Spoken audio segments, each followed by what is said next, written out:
Hello, everyone, and welcome to the Lead Up Lightworker podcast, bringing you fun and soulful interviews with spiritual teachers with the aim of tuning you in and lighting you up. You can access all episodes of the podcast on Apple Podcasts, Spotify, Stitcher, and TuneIn. And be sure to subscribe to my YouTube channel for more videos and interviews all about finding and following your life purpose. My name is George Lizos. I'm a spiritual teacher, intuitive, the author of Be the Guru and the #1 best-selling Lightworkers Gotta Work. And today I have with me Madelyn Moon. Madelyn Moon is a walking permission slip, committed to radical truth-telling in her top 50 ranked podcast, coaching practice, and her various teaching platforms. She's on a spiritual quest to reveal the art of embodying of opposite elements across every spectrum: water with fire, mystical with realism, alchemy with presence, alpha with omega, and light with dark. She knows there is no better metamorphosis than that of learning to welcome the entire human experience. While the shedding of a skin may be a deep process, there is no need to make it so serious.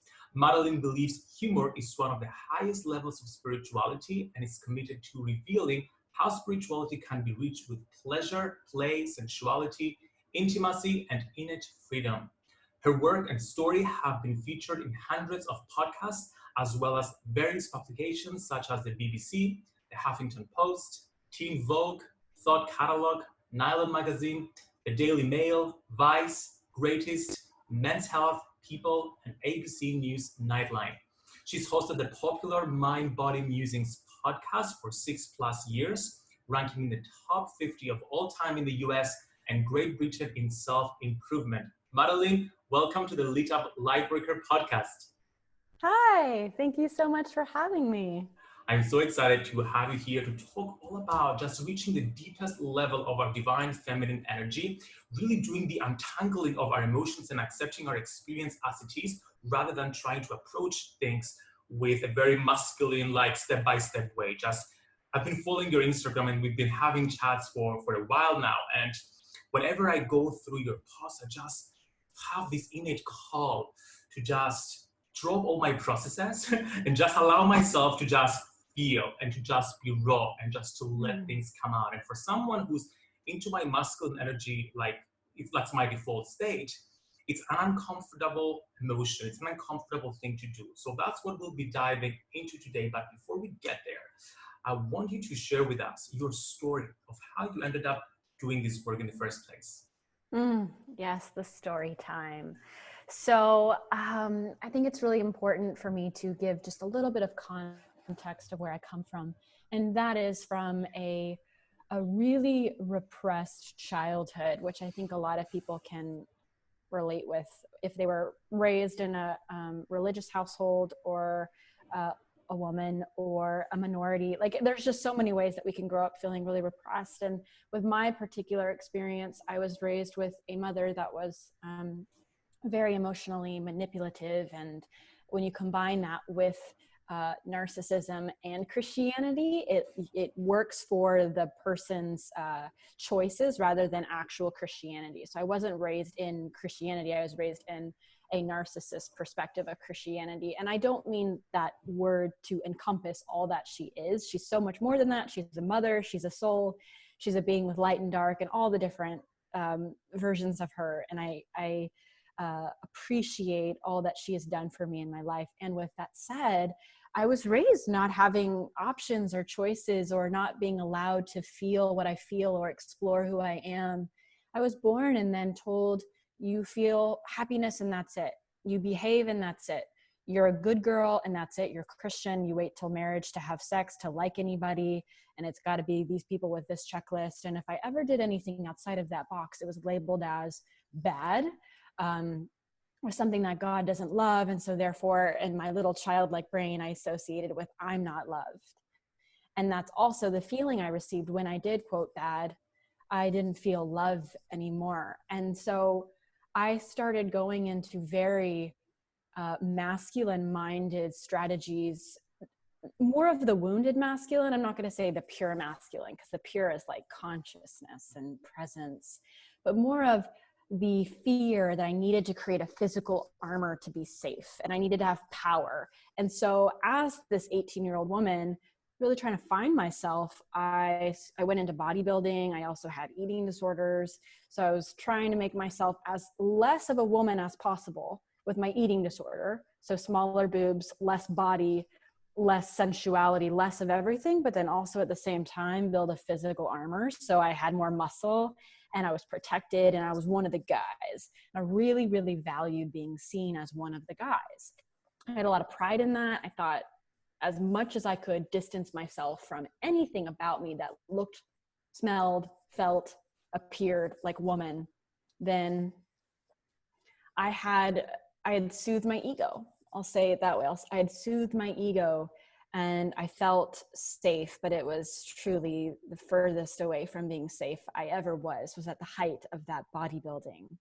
And summarizing all of that, I had a wake up call. I had one of those bathroom floor breakdown moments where I just fell to my knees and I realized like I'm in so much pain. It was really as simple as that. I'm just in so much pain. I hate my body. When will I ever love it? I'm at that point, I'm 24.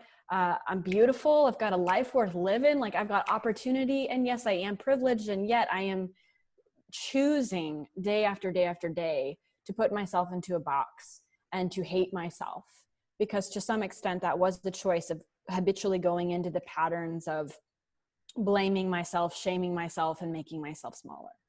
And one thing led to the next, and I started to distance myself from the lists. Everything in my life needed to be a list from who I liked and what I did in a day and how I ate and which workouts I did. You know, everything was a list. And with numbers, I would count every step I took, every calorie I ate. So I started there, the surface level things of like, how can I become a little less rigid? And then I started allowing more curvature in my body and then curvature in my life. And then slowly but surely starting to find pleasure in my curvature and then pleasure in my emotion. And then allowing myself to feel anger and sadness and anger at people I love. Like I never thought I was allowed to feel anger at people I love, especially because that was not something ever encouraged as a child. So all this to say, now at almost 29, the past 8 years of my life and journey has been about accepting all the different sides of being a human, the light and the really nitty gritty, juicy dark.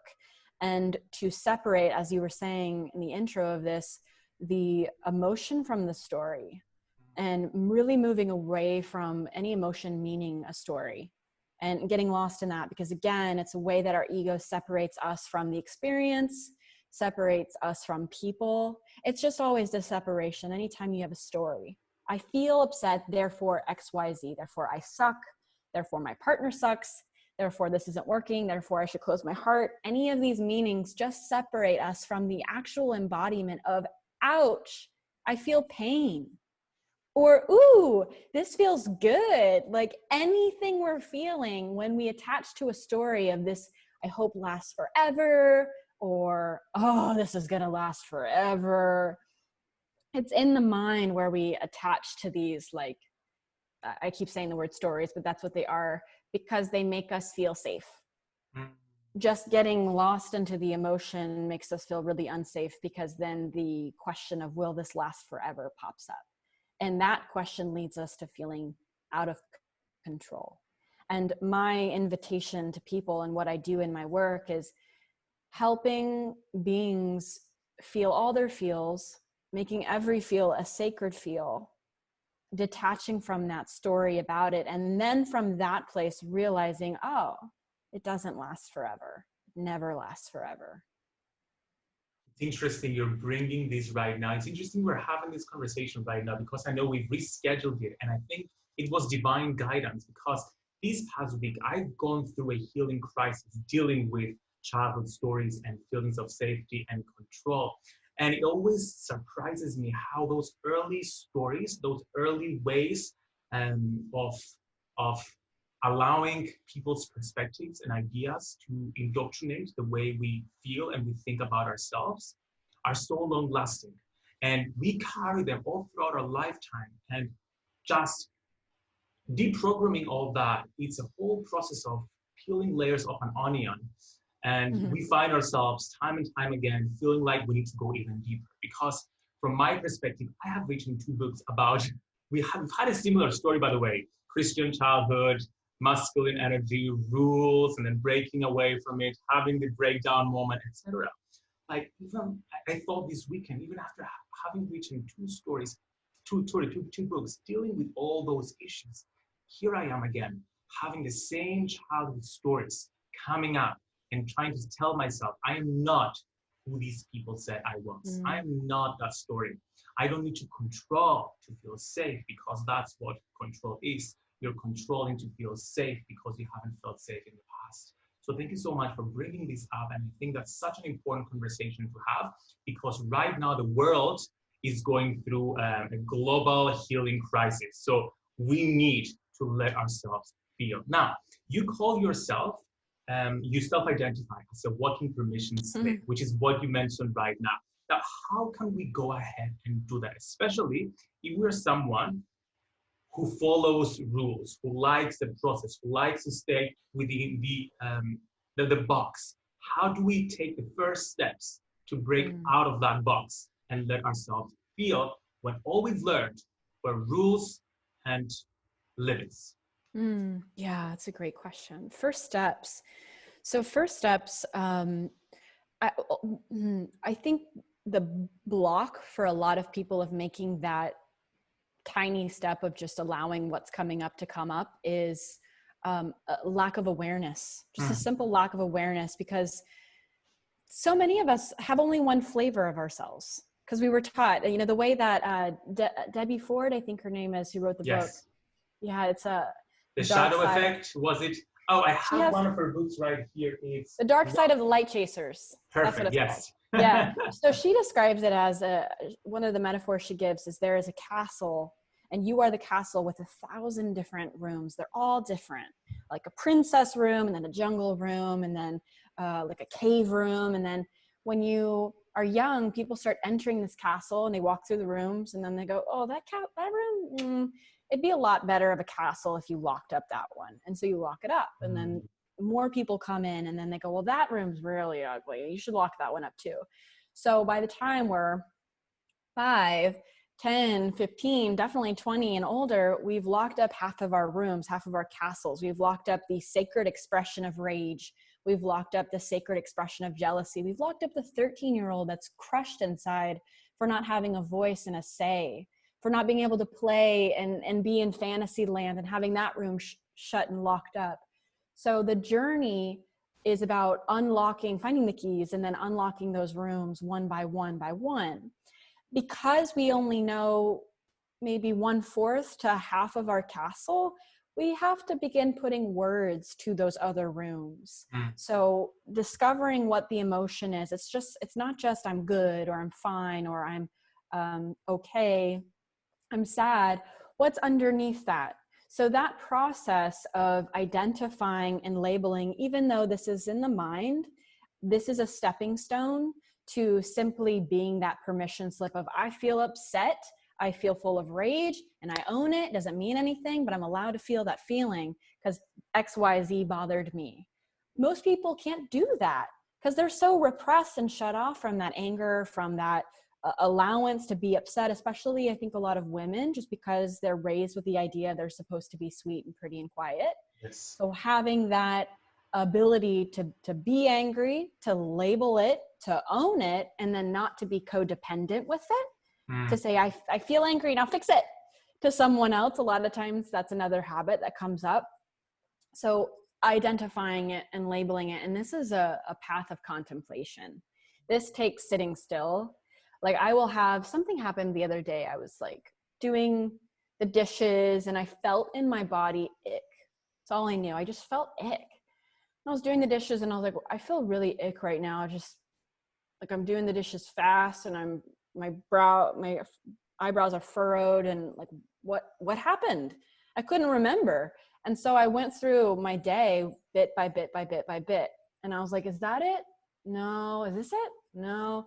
And then I remembered a DM that landed in my Instagram that was really small and insignificant, but it left me with this icky feeling, like until the dishes point where I was doing something mindless.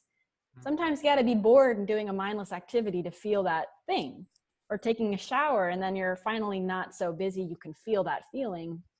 And then simply going, oh, that thing bothered me, and then questioning it. And sometimes it's as simple as noticing that gives you permission, of being a permission slip to just say, oh, I feel angry and it's fine. It doesn't have to mean anything. I'm just going to express it. Maybe right then and there by making a sound or saying, F you, like in while you do the dishes, just to let it out. And that's that. And we could go, forever endlessly into this idea of being a permission slip and what all the different sides of that mean. But for stepping stones and beginning steps, I think that simple process of backtracking into your day and discovering what that door is that was repressed and locked, and then just noticing it and owning it, it's a huge step we can't step over. Yeah. And it's so powerful and liberating when we identify those parts of ourselves that we've locked away. And yet, when we start showing them to the world, because we've self-identified with those limited rooms for a long period of time, and therefore people accepted us and labeled us as that, then they expect us to maintain that and to be consistent with that. When we bring those other rooms into the light, many people don't like it. Many people don't like the anger and prefer us being depressed and being disempowered. So how do we deal with those people? How do we safely show and express these sides of ourselves that were suppressed and we've brought into the light? How do we express them safely with people, especially people close to us, who may not be so accepting with our newfound sense of self? Mm-hmm. Great question. So first and foremost, this path, the path of embodiment, is for you and you alone. And I really want to make that clear for everyone, that we don't do this, we don't feel our feelings fully to get anything. And if you're in your mind and you're saying, well, I'll show my full heart and I'll show my embodiment and my happiness and my elation and my rage so that the world gives me what I want, you're already set up for failure. Because this is not about getting anything. This is about giving. Because you giving your heart-centered rage or elation or joy or truth, let's just say truth, you giving your heart-centered truth is such a gift to the world, where everyone is walking around in their suits and ties and not really showing how they feel and not feeling safe to show how they feel. You saying, fuck it, I'm going to show up and show what I feel and embody it and express it, and I expect nothing in return. The gift itself is the feeling. Wow, that's powerful. That said, when you're on this path, what's very helpful is containers. So what I will do oftentimes is, with a loved one or a partner, I will let them know in advance what is about to happen, or I will ask if it's okay if what's about to happen happens in front of them. So I may set the container with my partner and say, I need to do a 2-minute temper tantrum where I just scream profanities and stomp my feet and express myself because I've got a whole bunch of pent up rage and I want to witness. So will you witness it and not say anything and just watch me? And I might get a yes or a no. If I get a no, that's great. He's in his power and he knows what he can hold, and I can go elsewhere and set myself up for success in that area of expression. And if he is a yes, then I'll ask him, will you time it and tell me when the 2 minutes are over so I don't have to worry about that? And, he'll time it, and then I'll do it for 2 minutes, and then he'll say stop, and then I'll be done. And I will also tell him what I expect afterwards. Like, would you please praise me for 1 minute afterwards? Because it's hard to express in that way. So if someone is new to revealing their feelings, set up the container, share what's about to happen, get permission from a witness to do so, and then also know what you want afterwards. If you just want praise because you're a tender-hearted feminine being and you just want to be like worshipped, or you're a tender-hearted masculine being and you just want worship, ask for that. That's totally fine. And then your witness just says, I love that moment when you grabbed your own hair and you lifted it up and you screamed, fuck you. And I loved that moment you stomped your feet. And I loved that moment you said blah, blah, blah. And then it's done. And then you bow, and then you're done with that practice. So it can become an actual practice that has a start and a stop and a structure That's the masculine, because sometimes we have to set those ground rules to actually get the thing that we want. Or we'll get frustrated because then the witness might go into feedback or might do something that just kind of pulls you out of the zone. So asking for what it is that you want, whether it is just praise or it is also a little feedback, maybe they are an oracle and they can see something that would have helped you open even more. For example, that was so beautiful whenever you pulled your own hair, and I would have loved to hear you make a sound with that. I think that would have really helped you go into your anger even more. That's a way we can go into expression with people who can hold us there. And if people are turned off from your expression, there's two sides. There's the side of, well, are you doing it at them? Are you actually being passive aggressive, or you're exploding into them? Are you thinking that you're being embodied full of love, but you're actually kind of damaging their spirit by like getting mad at them and being abusive? Because we can accidentally slip into abusive states without really being aware. Or are they someone that just doesn't know how to handle expression, and you can be patient with them?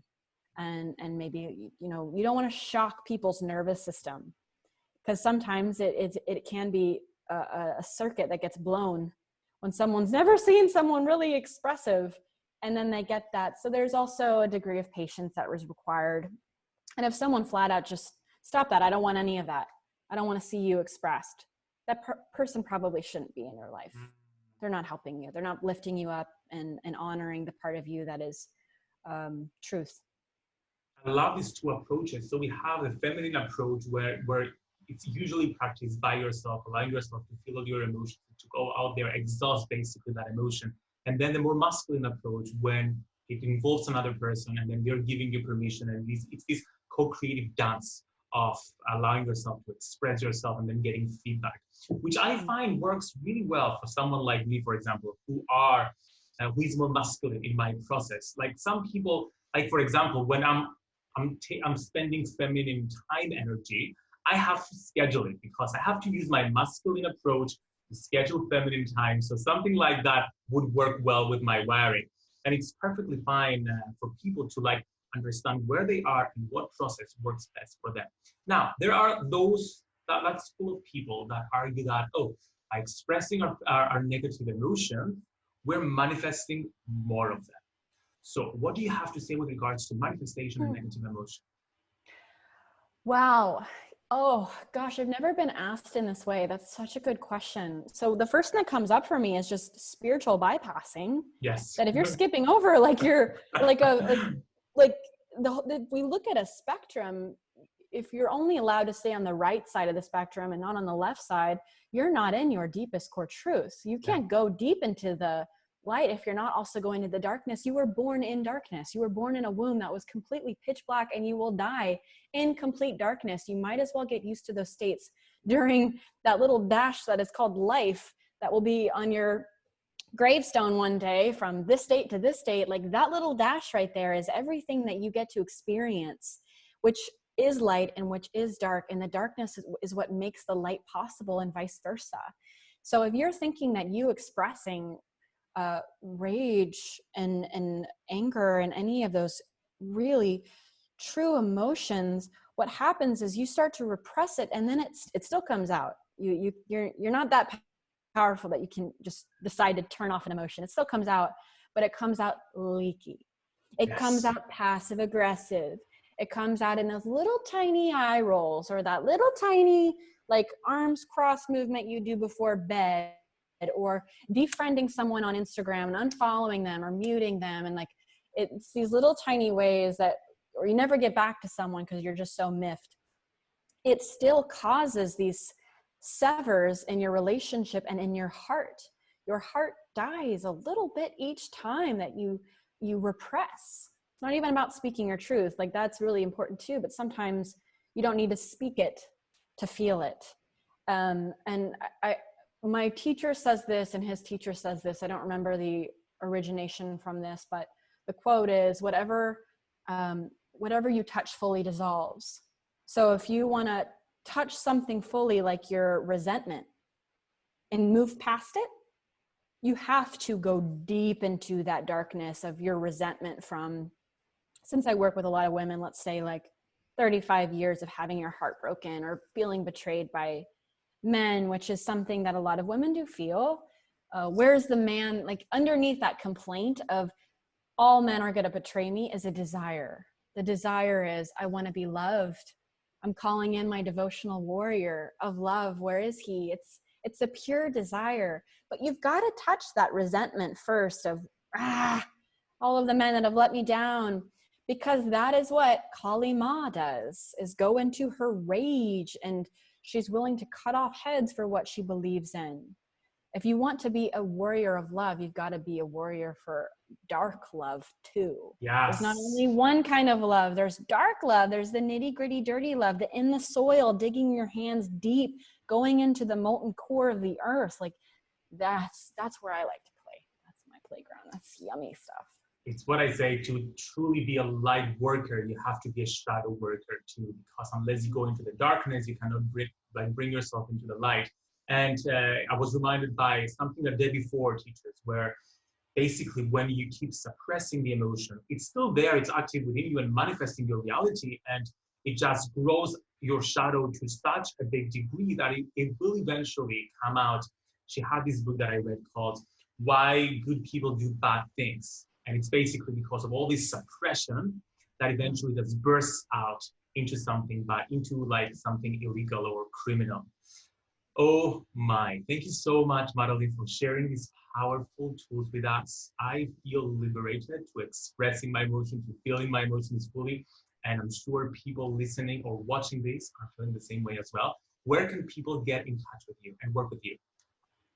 So thank you so much for having me. This has been so much fun. And also as a side note, for anyone that, based off of what you just said, there's a movie on Netflix called Bernie. And it's a perfect example of that. It's about a great guy that does a bad thing. And it's an amazing movie with Jack Black. It's so good. I just love it. So I'll go watch it Bernie. as well. Yeah, I think you'll love it. I mean, it's really indie and quirky. So you can find me at maddymmoon.com, M-A-D-D-Y, moon.com. And my podcast is called Mind, Body, Musings, and that's on iTunes and Spotify. And I'm all over Instagram at Madelyn Moon, Madelyn Moon. And I've got tons of great freebies on my website and a group coaching program called the Sisu Society. And I am always available for people to reach out to at any time. So I look forward to hearing back from people what they think about this. And of course, I'll include all the links in the show notes below. Madelyn, thank you so much for joining us today. Thank you.